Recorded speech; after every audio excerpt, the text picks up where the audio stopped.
De pire en pire. À chaque nouvelle mise à jour de TikTok, Instagram, WhatsApp, Facebook ou Messenger, des applications que vous utilisez ou plutôt que vous surutilisez, il y a des surprises et surtout des mauvaises. L'été dernier, au moment où nous étions peut-être un peu moins conscients des choses, il y eut de nouvelles conditions générales d'utilisation à accepter. En général, aucun d'entre nous ne prend le temps de les lire. On estime d'ailleurs à plus de 3 mois le temps qu'il faudrait pour lire toutes ces CGU des applications que vous utilisez.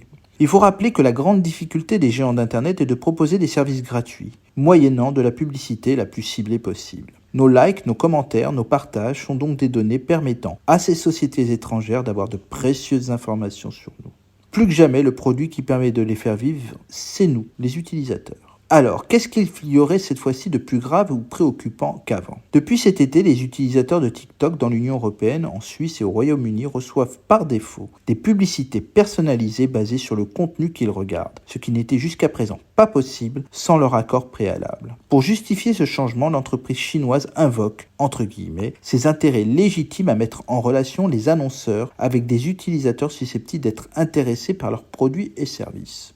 Pire, le 6 novembre dernier, et de façon non plus cachée mais totalement officielle, TikTok a annoncé dans une publication sur son site internet que les données de ses utilisateurs européens pouvaient être consultées, entre guillemets, selon les besoins du service par des salariés en Chine. Même si TikTok indique que leurs efforts sont centrés sur la limitation du nombre de salariés ayant accès aux données des utilisateurs européens et sur la minimisation des flux de données en dehors de la région, ils affirment que c'est un besoin avéré pour rendre l'expérience de la plateforme agréable et sûre, bien sûr. L'objectif, disent-ils, est d'assurer la sécurité de la plateforme tout en améliorant les performances des algorithmes de recommandation du réseau social.